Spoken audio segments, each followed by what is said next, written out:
Hey everyone, really quick before we jump in, I'm excited to announce that the Transforming Cities podcast is now a part of the Smarter Living podcast network. Now, what this means practically is that Smarter Living is becoming your one-stop destination for the best content across the entire multifamily industry. Head on over to smarterliving.io to get on the list. On this episode, I'm speaking with Cody Dietrich, partner at Hayes Dietrich. Cody runs the development side of the company after spending his career specializing in multifamily residential development, including affordable, mixed income, and luxury housing across the Twin Cities and Nashville markets. Overall, Cody has been involved in the development or substantial rehab of over 2,000 multifamily units, totaling in excess of $500 million in total development costs. Right now, Cody's jumping in on 700 plus units entitled for his new company, both in Southern California and Minnesota. Without further ado, let's dive into this conversation with Cody.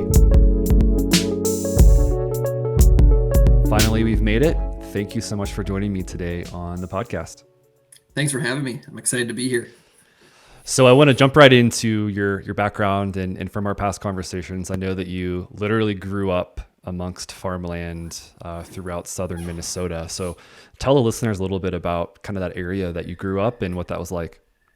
Yeah, so I grew up outside of Austin, Minnesota, which is the host of Hormel Foods, a Fortune 500 company.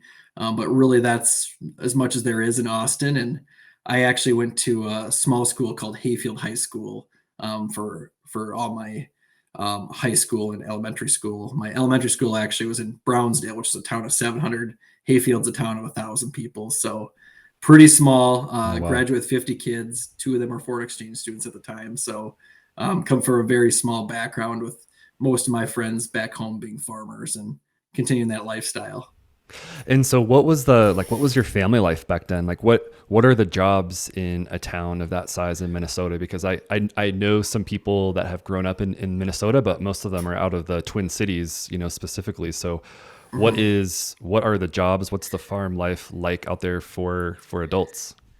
Yeah, so growing up, a lot of my friends, their parents worked at Mayo Clinic in Rochester, and they'd go there. Or like my dad still works in the smokehouse at Hormel. He worked there back when I was a kid, and then transferred to a few other food manufacturing places. But then he went back there probably 10, 12 years ago, and has been there since. And he's working third shift, 6 to 7 days a week, typically in the past. Wow. So really grinding it out, but most people are kind of farmers, mixed in with some light services here and there. And then Mayo Clinic is one of the biggest probably employer down in that area by far. And one of the things that we had chatted about briefly was growing up sort of amongst the farmland. It was ingrained in you at an early age to sort of do whatever you needed to do to like get it done, sort of like this kind of like put your nose to the grindstone, get things taken care of. Mm-hmm. Do you feel like you could kind of point to that upbringing as a reason why you have that kind of ingrained in your personality today, or did it sort of surface through a particular parent, or what would you say there? Yeah, I'd say that, kind of the hard work ethic and, no excuses was ingrained at a young age. My dad grew up on a dairy and farm, and also did crops at the same time too, and had his chores. And he's pretty simple and just, not tons of words, but just grinds it out. And like I said, he works 6 or 7 days a week, third shift, and he turned 65 this year. So really just with that mentality of, just get the job done. I mean, when I was 13, I'd help some neighbor farmers bale hay and things like that, and those hay bales got to be pretty heavy at 50, 60 pounds, whatever. And I'm just a little 13-year-old trying to huck them over my head. So you didn't complain. I actually fell off the wagon once, baling hay, because I got told to jump off while we were going 20 miles an hour, and you just get up and you run and you keep going. So there's no time, just rub some dirt on it. Did you end up staying around that area for school? Did you go to college, or did you potentially kind of branch out, leave the state, or what did that look like? Yeah, so a lot of people kind of from my area went to most of the state schools, the Winona State, Mankato State, and myself and a couple of my really good buddies I actually graduated with. We all went to St. Cloud State. So nice 2.5, 3 hours away from home, but not too far away, but far enough so we're not getting bombarded by parents or anything like that. So I went to St. Cloud State, started in 2010, and was a double major in finance and marketing there. And you mentioned to me that kind of marketing was your first major, and finance, if I have this right, was kind of a quote unquote second major that came very late in your tenure while you were out at school. Why did that come so late, and kind of what was the thinking there? Yeah, when I declared my major at probably the end of my freshman year, I was planning on doing both, but then I got a little further along and realized that I have to stay for 4.5 years, a double major, and I was a little bit further along in marketing, so I finished that out and graduated in 4 years, and really got to the end of that time and didn't know what I wanted to do, and seeing what jobs are available and kind of starting at a low spot, not really having tons of up climbing and having to really work the ladder over a long period of time. I saw a little bit more opportunity in finance. So I actually took one summer course after I graduated, which was the introduction to real estate, and really fell in love with the ideal of that. I never really knew about real estate growing up. My experience was very little because there's not any development or anything really happening in Austin, Minnesota, and Hayfield, Minnesota, all these small towns. So it was kind of a new feat to me, but the development side really interested me in creating something that you can actually see and is tangible. So I basically had started going back, and then I cranked out, I think it was 18 credits in the fall to finish my finance major, because I only think I had 2 classes going when I first graduated, done in finance, 2 or 3. So Yeah. just busted it out to get it done. And Yeah. the finance major at St. Cloud was made up of, they called it FIRE. It was made up of finance, insurance, and real estate. And so by taking that introduction to real estate, I found that to be a key focus of what I wanted to do, and did a couple of more real estate classes in the fall and tried to focus it a little bit more that way. Yeah. It's circling back just really quickly. It's funny that you mentioned Mankato, because one of my good buddies who lived in Denver for a long time was born and raised in Mankato, spent a little time in the Twin Cities, but ended up coming out to Denver, Colorado to kind of start his professional career. And I'd always hear the stories of small town life back in Mankato. And not many people say that. Like I've probably heard that. I could count it on one hand in the last 15 years. So that's pretty interesting that you said that.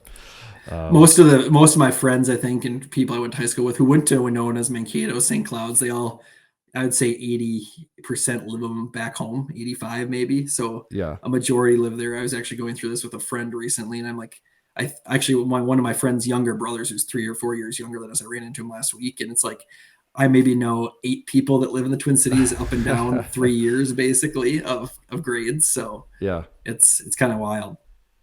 Well, let's talk about this real estate transition, because I want to kind of get into, it's been a pretty busy, last decade for you as you've kind of gotten to the place where you are today. And it's a really interesting story. And I want to make sure that we get into this idea of sort of starting your own thing, kind of boutique, solo partnership development company coming out of the COVID era. But first, let's set the stage. So this was like around 2015. You ended up with an opportunity to join the team at Dominium, and I want to make sure that we set that stage properly, because I think it's telling for the next bit of your career there, kind of how you cut your teeth and gained experience in a couple of different opportunities. But what was that like, and what was that first role specifically? Yeah, so January 1 or January 2 of 2015, I started at Dominium as an intern. I actually, luckily enough in college, through one of my marketing clubs, I got connected with a friend there who ended up having a job in the marketing department at Dominium. And she connected me with the hiring manager at the time on the development side, and interviewed for the internship. Actually, probably wouldn't have got hired on if it would have been the summer, because a lot of people, Dominium historically had come, most of their people from Wisconsin, Madison, and had a lot of connections where you're looking at second generation people in private equity and real estate who had connections, who had previous internships at other companies.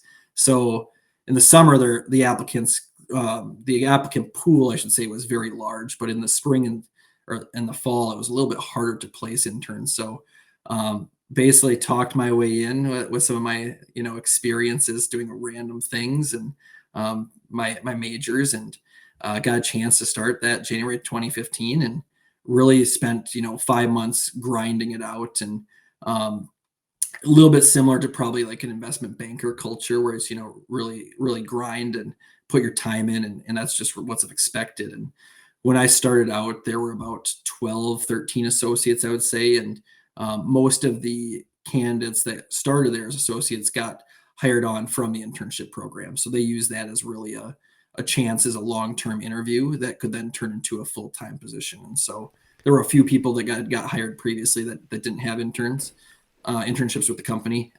But so I grinded out for the 5 months, got to the end, and still had to go through a full day interview, no different than anybody else, where we did met with all the partners again. They grilled you each which way. You had to take an Excel test to show that you understood financial modeling, and really got through that. And so then got hired on full time and worked there for several years after. And for those who don't know Dominium is one of the largest affordable housing developers in the country.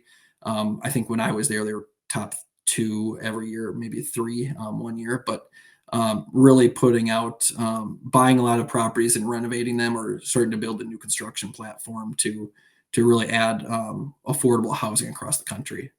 Let's talk about that. So you were involved in a first, I guess your first few projects were in a particular area of the country. The first time, I guess, Dominium was in this area of the country. Talk us through, what that was like as you were sort of finding your feet with Dominium. Yeah, I was lucky enough kind of at the end of my internship that I was working on a couple projects in the Nashville metro that they hit. And basically, we were putting them under contract about 2 weeks before I started full time. So luckily, walked in the door day one and was able to go off running on 2 new projects in that area with the same seller, which was helpful. So Nashville was a new market for Dominium. And I think at the time when I first started, we were in about 18 states. And at one point, they were up to 30 states. And I think they're maybe back down to 24 with buying and selling and different things like that. But really active across the country, mostly except for kind of maybe the Northeast and California and Washington, all those kind of upper Northwest states. But had the chance to do that and start a new market, which was interesting. But to Dominium, it was not too much of a shocker because they had grown so heavily over the years. But after having those first 2, we were able to add on a couple more. And then the new construction platform at Dominium was taking off probably a year or 2 before I started. And we had a couple of new construction projects, but then we really put a focus onto it in 15, 16 because of, where interest rates were and the availability in the market, and just looking to expand while times are good. So we really started looking into Nashville to build a new construction area. And so I helped kind of put that together with really my mentor and boss at the time, Russ Condis and Ryan Lunderby over at Dominium.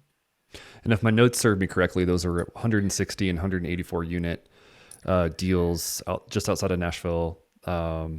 Was that at the time that you had already become a development associate, or is this does that predate that time where you transitioned into the associate level? Yeah, so those we put them under those are the 2 projects we put under contract as the end of my internship. And then I became a staff associate, which was just a lower level development associate, kind of similar to an analyst in a lot of other companies. And worked underneath a senior development associate who was Russ Condis at the time, and great mentor to me, and really took the reins and helped really teach me the right way to do things. So very appreciative to him. But yeah, so the first 2 were the 160 and 184 units. We acquired them. They were about 20 years old, and then we resyndicated them and put new tax credits on and did $5 million-esque renovations, new clubhouse additions, etc. Did you have an opportunity to work on any projects in Minneapolis, being based out of the Twin Cities during your time at Dominium, or were you focused specifically out of state for that role? Yeah, so we were doing some stuff in Minnesota. It just kind of depended on where you landed at. And so my primary focus was Nashville, and we added 2 more properties to that. And then we had a property under contract, and we're pushing it forward for new construction as I was leaving.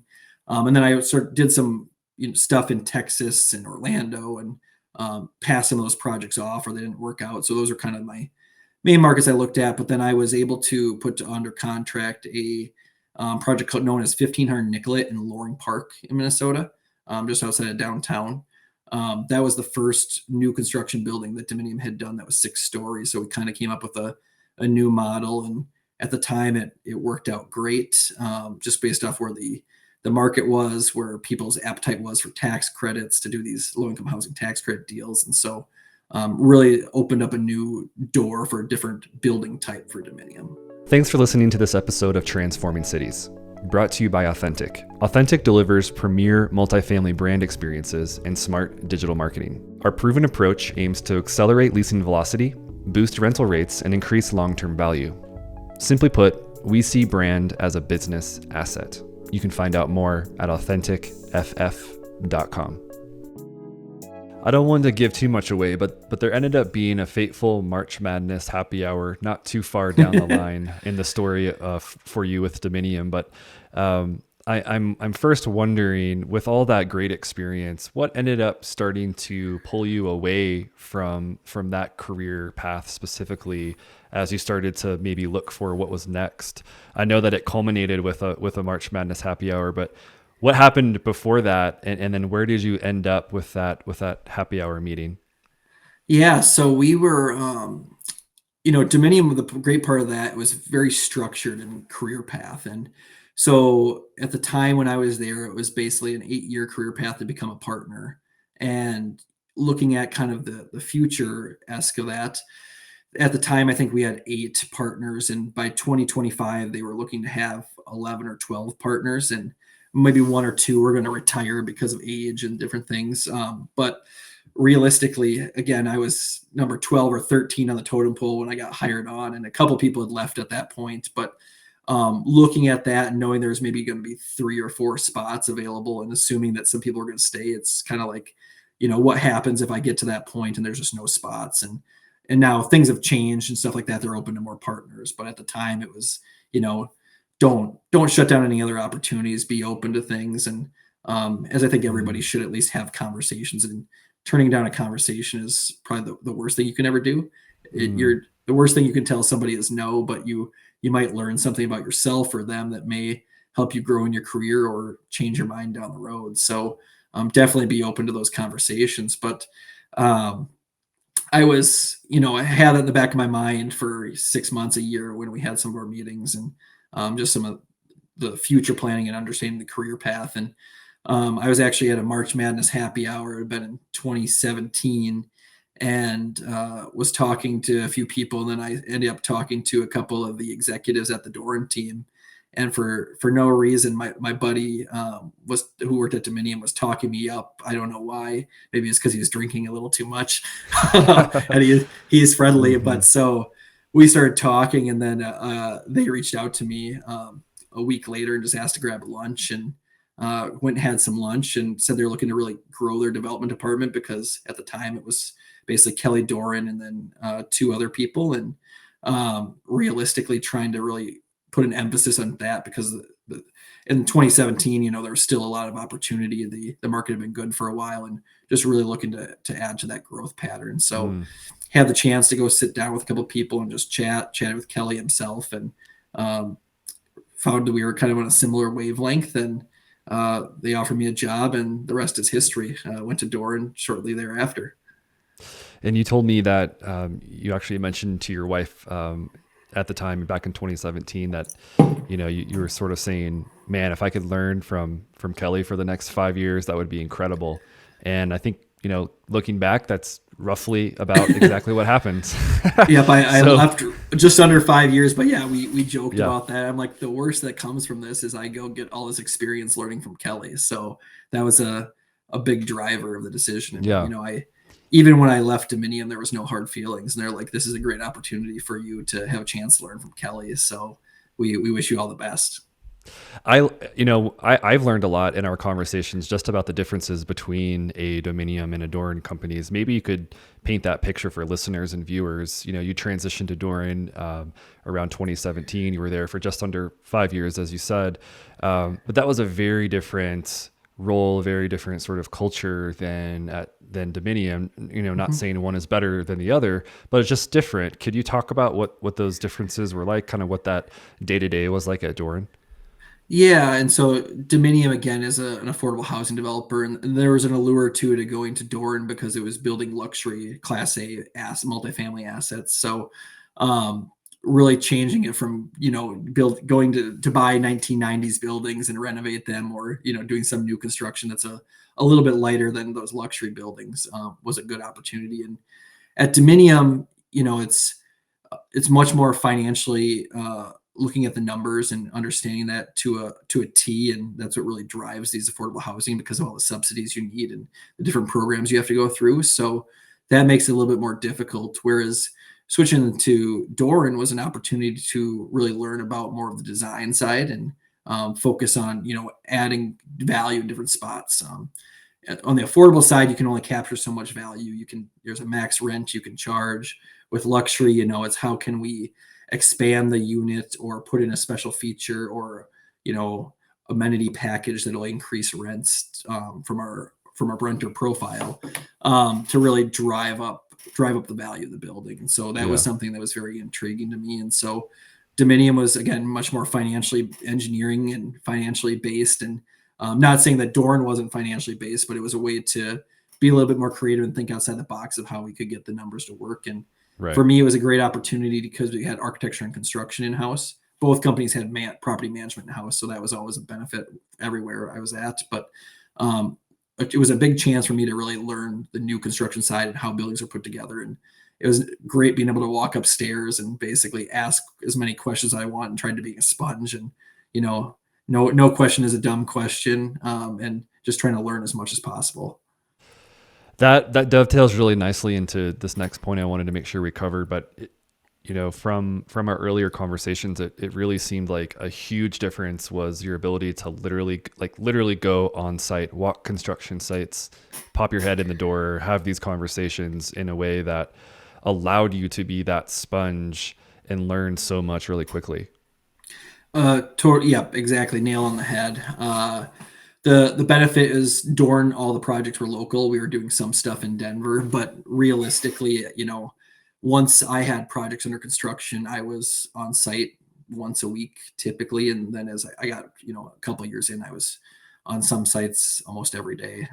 And during COVID, we were at home for a month, and my wife and I lived in one of Doran's apartments. We actually lived there for about 4 years downtown. And it was a great experience, again, for like a sponge, just residents coming up to me, knowing I worked for the company, asking questions, but also seeing, what they liked, what were the benefits of living in a property, how could we make things better, talking to property management and maintenance, and just understanding how their day-to-days work, how we can make things more practical and efficient.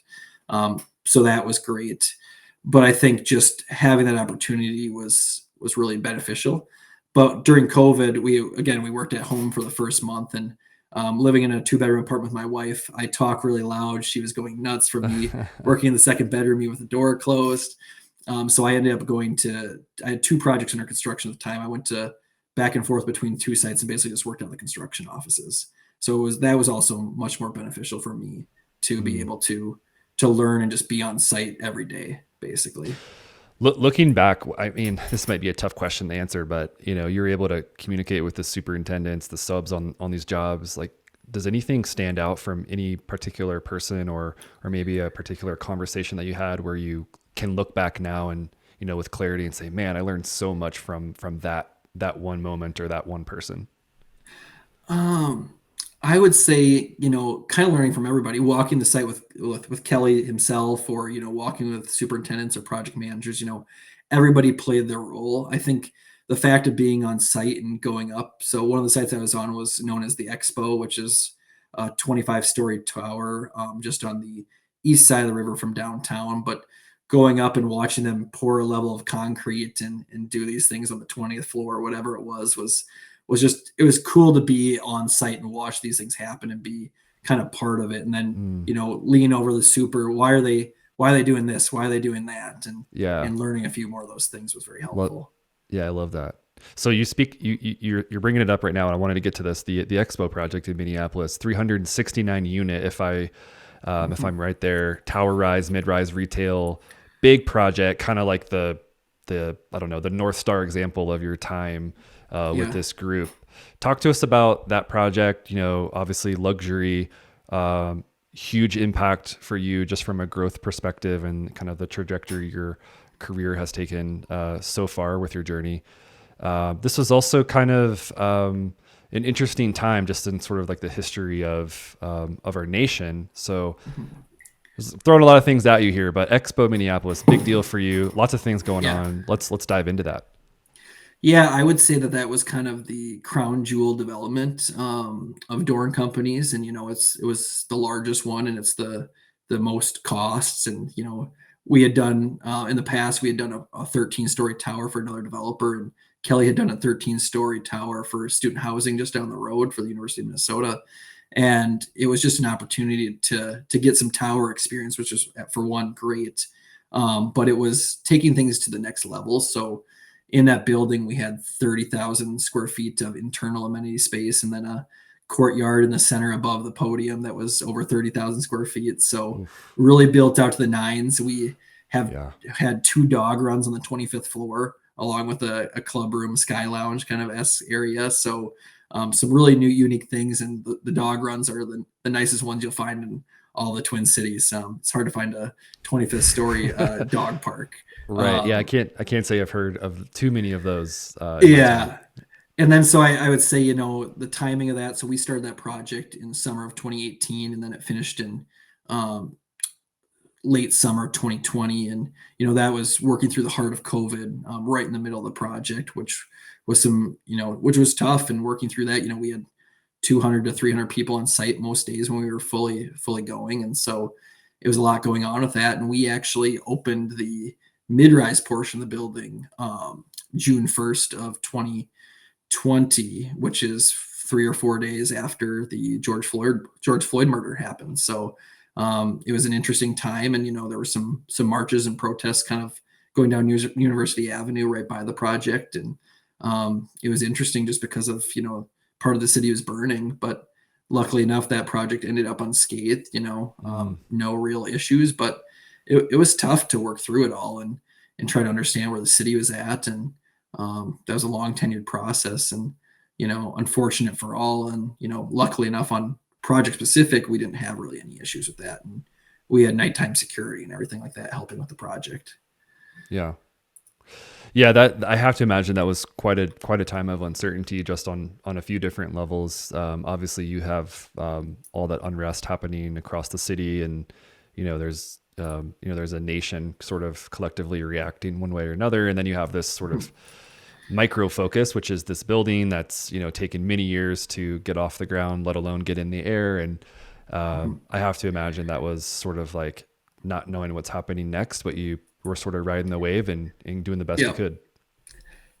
Yep, exactly. And my apartment was only a couple blocks away from there too. So it made it easy to get to the site, but also I was there trying to watch things that, took my dog on my nightly walk and walking by to make sure everything's good and there's no issues. So trying to help keep an eye on it. And it was a little bit of a nerve-wracking time, but again, we came out fine on that thing. And but it was a tough time for the overall city. You told me that one of the biggest things for you is just this idea of quality or the level of quality in product that Dorn put out on this project. And you told me that there was somewhat of a blend here between affordable, mixed income, and all the way up to luxury. And I know you have some pretty wild stats with regards to these penthouses. Walk us through just kind of the makeup of that project in sort of from sort of, I don't want to say lower end, but sort of like the entry level, sort of more affordable side, all the way up to that those pretty impressive, those penthouse units. Yeah. And so, I mean, that's kind of where my experience goes. This project itself really wasn't too much affordable mixed income. We did do just under 10 units, I think we did 10 units exactly as part of our agreement with the city of affordable units, a couple of them in the mid-rise. But we were able to really drive up the value of some units, and we had some big townhomes around the perimeter of the floor of the building. And I think the biggest townhome was 3 bedrooms, and it was 2,500 square feet, so it's kind of like a single family home, and Wow. had great views of the city even from the second floor, and really designed it that way. And you kind of alluded to the penthouses, so that at the top of the tower, it was 25 stories. The first 20 floors were residential. The second floor was first and second floors were amenities. But 21 through 24, we did penthouse levels, and 21 through 23 were our penthouses, and 24 were luxury penthouses. And we went down from 10 units to 5 units on the 21st through 23rd floor and 4 units on the 24th floor. And I would say that all the penthouses are approximately 2,100 square feet, but our largest one was just over 3,000 square feet. Really amazing views of downtown. We upgraded all the appliances. We did real walnut wood flooring, custom closets, and all through its systems. 12-foot ceilings in the top floor. So really built everything to the key, and it's comparable. The lowest penthouse is probably a low $1 million condos, and the higher penthouses is probably close to a $2 million condo. So it was kind of cool to implement that into the project. And then the 25th floor was amenities above that. But having some of the patios we had outside of these things were, 500 square feet on a couple of the units on the 21st, 22nd floor. So seeing that project through completion, we're getting to the point now where 2022 is upon us. You decided it was time to do your own thing. I mean, this is a huge decision for anyone, obviously, but what was going on, I guess, with Doran and sort of within to help you make that decision, decide, what, I want to go out on my own? Yeah, at that point in time, kind of end of 21, had been thinking about some things. I had felt comfortable in my experiences doing some of these large projects. Worked on a couple other projects that were 300 plus units or so, and really looked at it as an opportunity to have a chance to go lead something. And Doran, through the previous couple of years, had as part of a succession planning, kind of split up, where Kelly Doran was a separate group from Doran Companies, and some of the terms and stuff where I thought were going to be kind of changed a little bit. So really just trying to think of long-term having a spot, at the table for equity, and at the same time being able to make some of the decisions that I wanted to, and, chase the projects I wanted. Seemed like an incredible opportunity if I could get it. And so I was lucky enough to start talking to some people and connections I had from my Dominium days who were willing to support the venture, and kind of led me into taking the risk and jumping off and starting a new project. And one of the construction executives at Doran, his name is Calvin Hayes, had talked about wanting to kind of be on the owner side at the same time too. So we had some brief conversations, and actually he used to live in Palm Desert, California for about 8 years before he moved here 11 years ago, and wanted to get back, but at the same time have a little bit more of that developer side experience. So we talked about it and kind of did some research on the market and found there to be a need. And we kind of jumped off, put a site under contract, and then I left, and kind of the rest is happening right now. The rest isn't history yet. It's the rest is happening. Far. So this is the deal in Palm Desert. I think you said it was about 400 units, and it's your first official project on your own. Hayes Dietrich. It seems like you have a really great foundation under you as you move forward. What is that project looking like as you start to sort of get into because I know that you're in the middle of the nitty gritty right now, but talk us through that project a little bit. Yeah. So when we were first looking at this, again, my experience ranges from doing more boutique deals to, again, 370 some units, and then multi-phase deals of 500-600 units, whatever it is. So really looked at it as an opportunity to find a site that probably down the fairway. And when we were first looking, we were trying to find a 200 to 250 unit site, and a couple of the landowners that we approached, weren't willing to sell, or, questioned our experience, and, being new to the market out there. And at the same time, what's your backing? It's hard to go from two major companies with lots of backing to, you're backed by a couple guys wwho have the experience, but maybe not the balance sheets.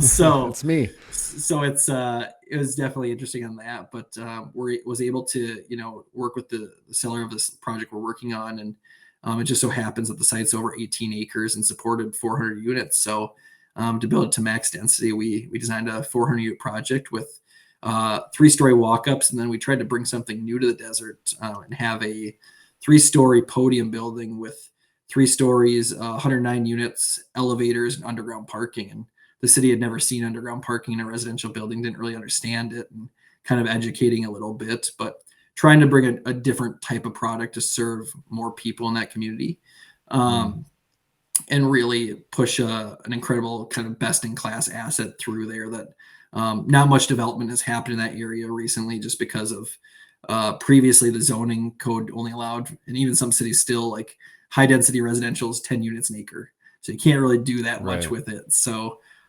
we've worked through it. We had some pains going through kind of some of the NIMBYs next door and getting challenged and educating and working through that. And California's environmental processes are no joke, and just how busy everybody is. So we put our applications in last June, and then after going through a few battles, we'll call them, finally got approved in December. But then we got appealed again to City Council in December, and finally got full approvals at the end of January. So we are approved, and right now we're close, but just trying to finalize our financing, which is ever so troublesome in the economy today, and trying to figure out, the financial markets. And every day it changes.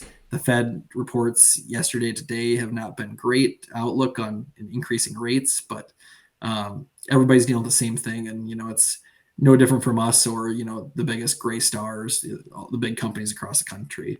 They may Right. be able to be a little bit more flexible and, take down land more easily than we can, based off their financial backing, but everybody's dealing with the same issues. Well, one of the topics that you brought up, which I hope you don't mind, I'd love to put you on the spot for a minute about it. It feels like a hot button topic to me with the kind of like the larger 400, 500, 600 unit buildings. There's always concerns around environmental impacts, traffic, lack of design, et cetera. And the NIMBYism that you were referring to, in some cases, I think there's some truth to that. And I think we need to be, I think there needs to be sort of an honest vulnerability about that sometimes it's not the best. But in other cases, those concerns aren't necessarily warranted. How do you combat that? And how have you tried to combat that narrative on this project out in California? Yeah, so I'd say, it's no easy feat, and I don't blame any of the neighbors. I understand where they're coming from. Change is hard. You get used to a certain comfortability with your neighborhood and what's going on, and to add 400 units is a little disruptive. And most of the people just don't understand the development process and how that actually works. So in this market, the vacancy rate is 0 to 1%. There's really nowhere to go. Most of the apartments have waiting lists, and the rents have skyrocketed. There's just no place to go, so people just don't have a choice if they want to stay in that community. And realistically, the biggest challenge with our project is we were between this condos project and the mountains, and we were blocking some of their views. And what we did to really combat on that project is we turned our buildings. At one point, we had them parallel with the road in between us. We turned them perpendicular to allow view corridors through, and then we pulled one building out and pushed it in the back more to create a huge view corridor right through the middle of our site. And on a square or rectangle site, we wouldn't have been able to do that, but our site is some kind of weird piece of pie shaped triangle site that allowed us to accommodate some of those things. But it's trying to just educate as best as you can. And the main things that we got challenged on were traffic and noise, which had been studied by the city previously, where we had an arterial road between us, and the main driver of noise is always going to be traffic. And then we did a traffic study assuming all the future development that had been proposed with applications in, even ones that had been just talked about. And we assumed building max units that we had, so adding about 10 more units than what we actually ended up getting approved, and doing all these extra things and kind of above and beyond. And it's still, people don't want to talk about it and realize that yes, there are no concerns, in all the area roads and infrastructure has been planned for this increased development. And a lot of the heartburn too was California had their general plan or comprehensive plan, wherever you're at, guiding plan document update in 2016-17, and our site used to only allow for 9 units an acre, and now it allows for 22 units an acre, and the guiding actually allows for 40 units an acre. So the upzoning changed people's thoughts, and most buildings there are 2 stories, and we're really the ones to start pushing 3 stories in more already developed areas. So it was a little hard to stomach on that, and people just had some mixed feelings. But again, the best you can do is try to educate and help them understand. And hopefully some people actually did come around. They understood, what we were doing and why we were doing it. But there are always people who just don't want to hear it because it's a change that they don't want to see happen. Right. Well, whether you like it or not, you're now a part of this sort of young development group that I've seen across the industry moving forward. You've sort of broken away from this corporate ladder path, started your own thing. Do you think that is good for the industry? Is it more complicated than that? How as someone on the inside, so to speak, how would you break that down? Because I think it's very interesting from the outside looking in, because you have sort of the corporate structure, but then you have quite a few really talented younger developers now saying, you know what, I'm going to do my own thing. I think I can do this on my own. It's a little bit of a mixed bag. It's funny because it comes back to, some cities feel more comfortable having a corporate national developer or whatever come in and develop versus, people question your ability being a new person. It's like, show me what you've done in the past. It's like, well, I've done all this for other companies. Well, what have you done on your own? And neighbors will try to use that against you in city meetings, whatever it is. And it's just trying to share, that your experience can go farther. But it kind of is dependent on different cities and neighbors, how they feel about it. Some of them appreciate having a smaller developer who's more nimble and flexible and able to be a little bit outside the box versus some of the national developers who kind of have their model and have to stick to it. Not saying that anybody's, creating earth-shattering buildings. I mean, it does happen, far and few between, but, most of the stuff that's getting done is a little bit production-esque, and, it's then changing it to try to blend it in the best with the community you can, and having some unique features so it's not all the same. But when you get inside the building, a lot of the stuff is pretty similar. So it's trying to get over that hump and that, prejudice maybe, or pre-notion that you are, good because one way or the other, if you're a big developer or a new developer, or bad the other way. So, right.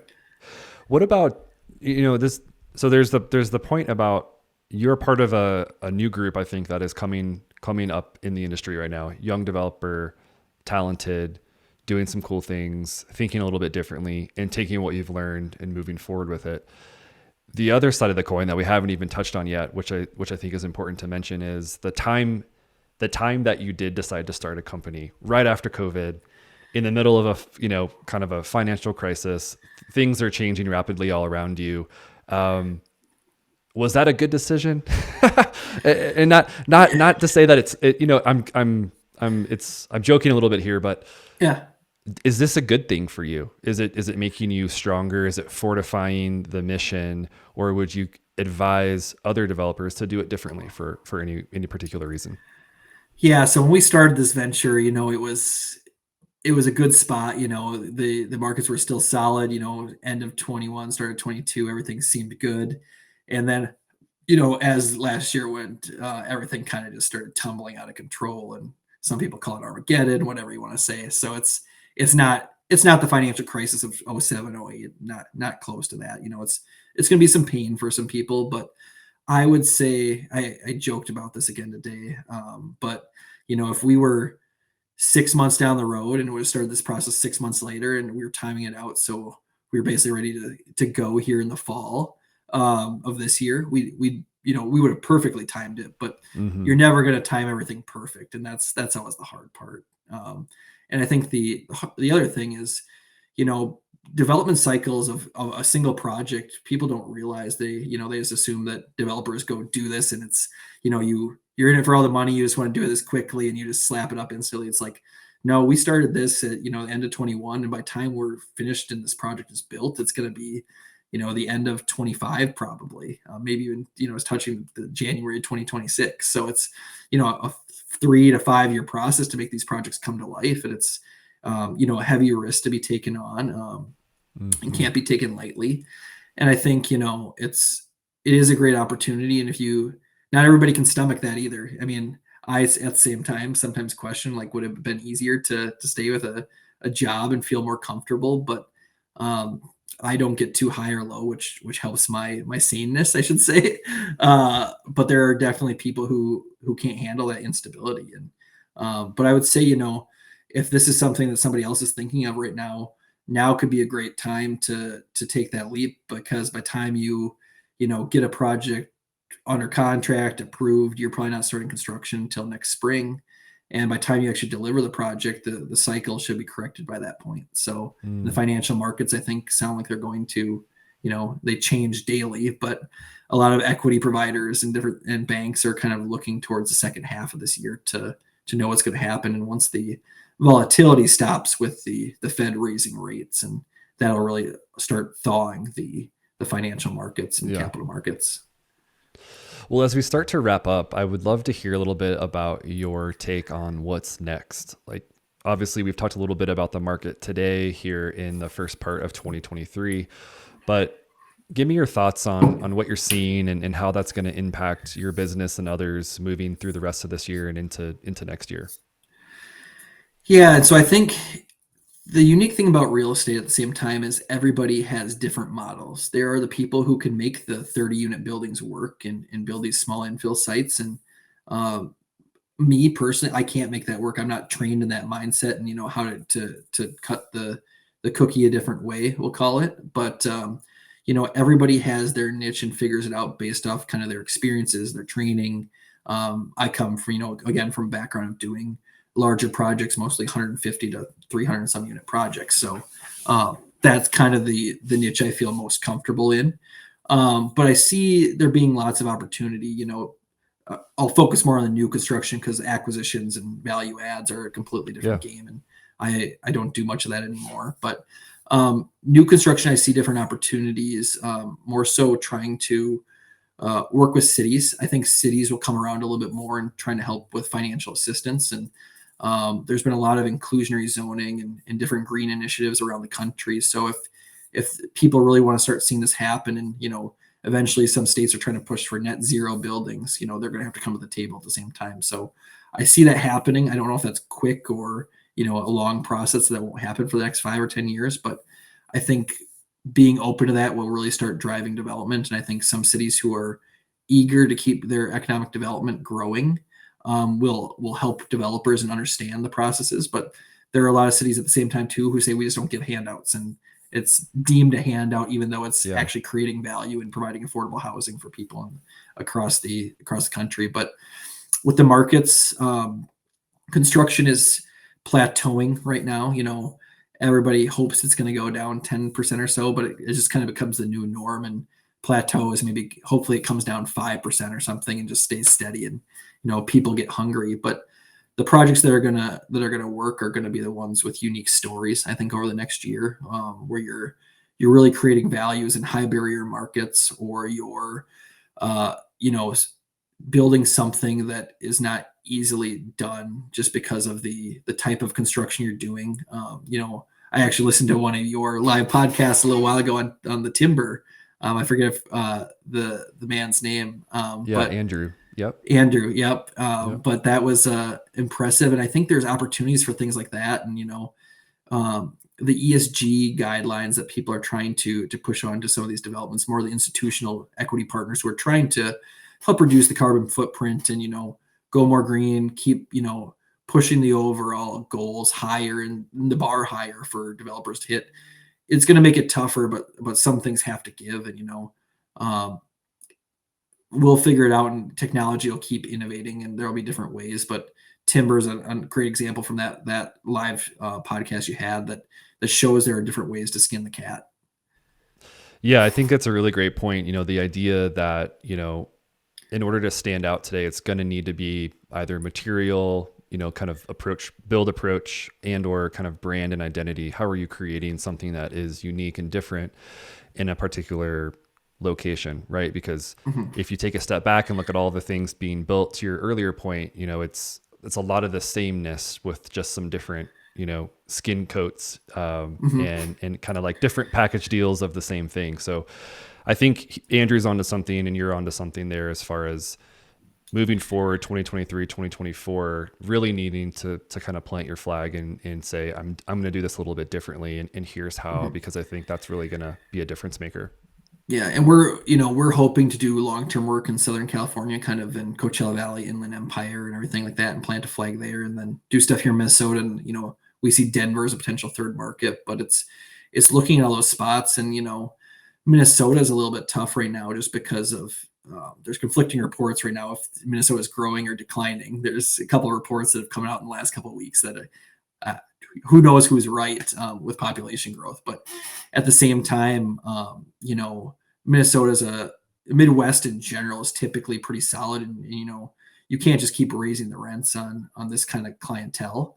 Whereas in some of these other markets, it's just so competitive, and the Austin, Texas's, Dallas, Phoenix, all these places you can kind of just keep saying, well, we'll just increase the rents to cover the construction costs. And Minnesota, that doesn't work as well because people, stick their values and they're like, I can pay what I can pay. And they will, drop down from going to a luxury apartment to a 1990s or a 2000s built apartment just because, their values are saving that money a little further. So in the Midwest, it gets a little bit more difficult. But the thing that interests me the most, and kind of I had a couple of conversations over last week because I'm talking to all these people across the country on the capital market side, but it's very interesting because everybody's flocking to the Texases and the Floridas to do development. And, if you're doing that, you're kind of one of 1,000 developers, whatever it may be, with the big companies or the little companies. And nothing wrong with that. But it's interesting when you start talking to equity, they're like, we only want to be in these markets. But at the same time, you look at some of these other places you can go, and, that's something that excites me about Palm Desert is, nobody else is really in this market. And, there's a lot of fundamentals there. It's not the same employees, where we have Fortune 500 companies and all these jobs of high stature, but there's different types of jobs, and there's just nowhere for people to go. So it's just a really neat. And so it's kind of maybe, do equity groups start looking contrarian to, we're only focused on these big cities where every other player is at, and start looking at small ones. And a good example of that is like Madison, Wisconsin. Madison, Wisconsin has one of the best fundamentals in the country, where they have, I think it's a 99% occupancy or 1% vacancy.